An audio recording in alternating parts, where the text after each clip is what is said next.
what somebody's consciousness sounds like spoken out loud for an hour, that you very much would not care for their videos.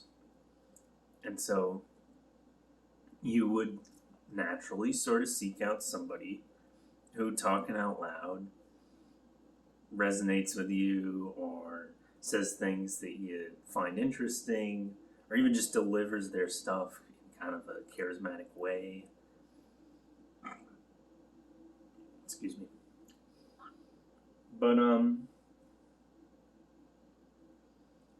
and that also might just require refining over time. You might start out making these videos, and if you keep at it, like, you know me, I never really keep at anything. My channel is kind of horribly inconsistent, actually, but if you keep at something for long enough, if you keep at this whole mukbang thing,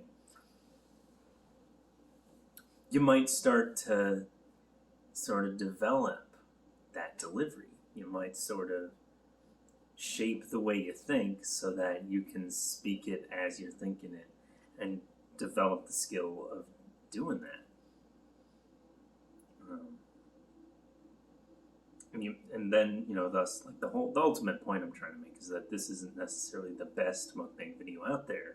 Really, you ought to go out and kind of search that up. Look for something that's been honed for a couple of years, and that's somebody who knows the craft well, before you say, oh, well, your mukbang video was not very compelling, and so therefore I'm not going to watch any more of them.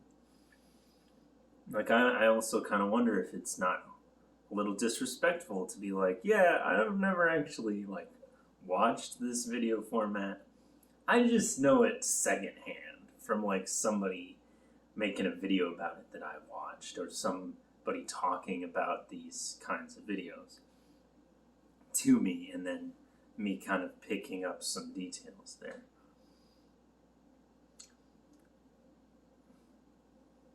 On the other hand, though, like, a lot of YouTube content for a long time has been disrespectful in some way or another. And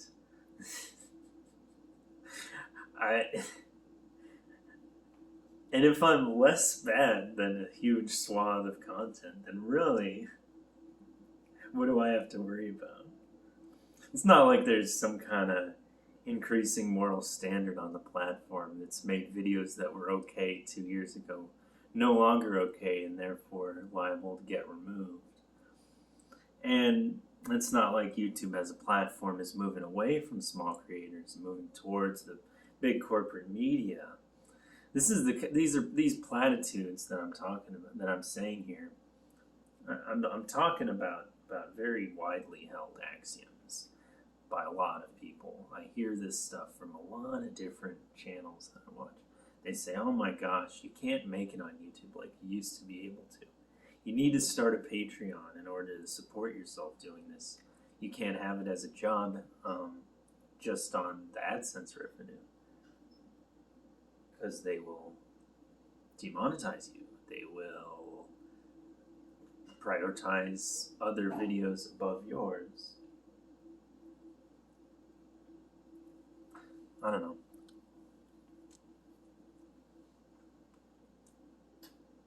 And it never mattered to me,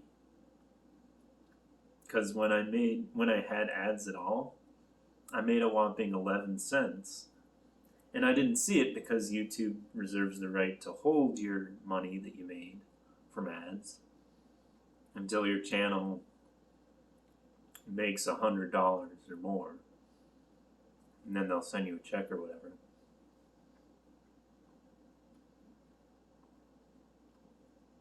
I've never had to support myself using YouTube, so it didn't bother me as much.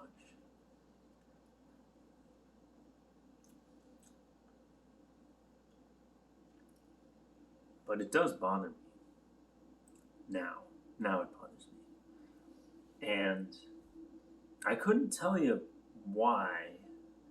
Well, no, that's not true, because I'm about to try and explain it.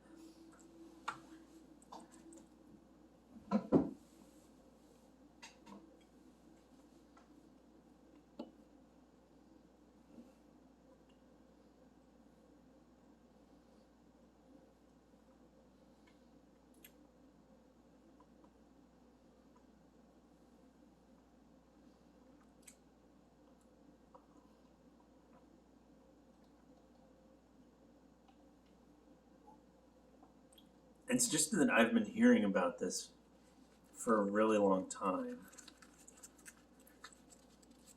And I'm really starting to see the effects of YouTube becoming like worse and worse. I see stuff like all these alternatives to Patreon springing up. I see sponsored spots in videos. I see every video covered in ads to the point that I lose track of what someone is saying. And maybe it's my fault because I watch the ads instead of skipping them. But dang it, I don't want to steal the person's like ad money, you know?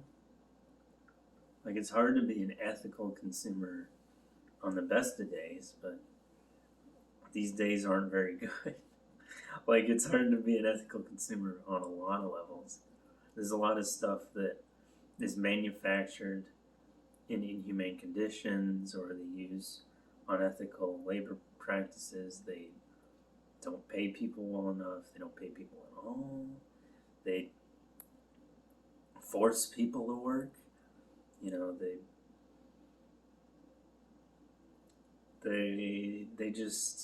don't have like good safety conditions even. Like there's fires in the factory or whatever, and then like people die because they didn't have the proper equipment to like deal with a fire. And it's the most basic thing, and you think, how could they possibly make such a mistake like this? But then, like, I go out looking for ways to do better. And it's like, okay, well, what's the ethical fair trade clothing store, right? Like you can go to the thrift shop, and I guess maybe that's the answer. It's just get used stuff. That way you're supporting like a business in your community, and you're supporting the whole sort of system that takes cast-offs and keeps stuff from going to the garbage that could otherwise still be used, you know? Recycling and reusing and stuff like that. Like, it's hard to find the alternative. That's what I'm trying to say. Like, that's a bad example, because it's easy to find a thrift store.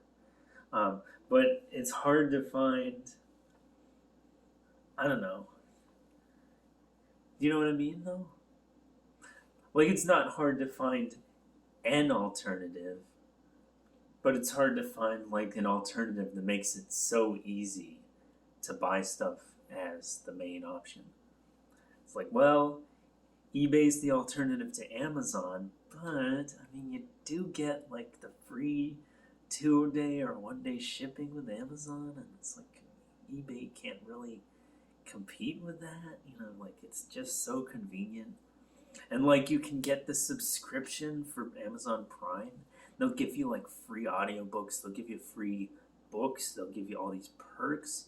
You get, like, access to a huge library of stuff, Prime Video. Like, how can you say no to all of that when the competition only gives you one thing? Like, you can buy stuff from, like, people. And they, you know, the quality standard is, you know, could be anywhere. Like, the shipping could take forever, and often does take longer than Amazon does. And it's the same thing when you go to, like, anything. It's like, well, I want a new phone, but I don't want to support the two big monopoly, the duopoly of phone companies like that, you know, that iOS and Android. Like, I don't want to do that. Well, you don't have any options, really. You're stuck. You can't even, like, it used to be there was something else, and it was like, oh, you know, Windows Phone has like 7% of the market, or, you know, BlackBerry or whatever. The feature phones, the dumb phones. It's like, well, yeah, okay, that's the alternative, but it doesn't have all the features, and the features that I want, I'm not willing to compromise in order to get away from all these big companies. And it's the same everywhere you go. It's the same thing like food. It's like, okay, well, there's a couple of different grocery stores. That's kind of a bad example I choose. There are still small grocery stores around, or you could even just go to like the less bad, kind of bigger chain grocery store, and it's still pretty decent. But for all I know, it isn't actually any better. Um, and I'm so terrified of knowing that I don't like research any of this stuff to the extent that I would need to make like an informed decision, because the informed decision is, oh God, all of this is horrible, and this is just the least bad thing I can do.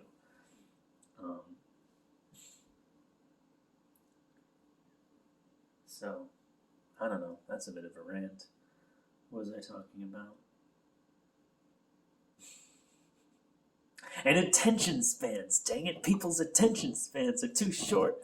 They can't sit and watch a 45-minute or a 1-hour video. They have it playing while they're doing something else. They're grocery shopping while they have the video going on. They're in their car, they're driving somewhere while they have the video on. And if the video gets too boring, they're like, oh, okay, well, I'm going to do something else. I'm not going to watch all the way through it all in one sitting. I'm going to watch like 5 minutes of it here, 5 minutes of it there, just when I have time, when the mood takes me.